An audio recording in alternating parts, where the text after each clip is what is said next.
వికసించిన మగువ జీవన సాఫల్యం మాతృత్వంలోనే.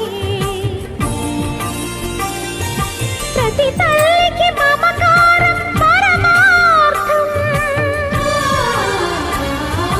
ప్రతి తల్లికి మమకారం పరమార్థం, అది లేని అహంకారం వ్యర్థం వ్యర్థం.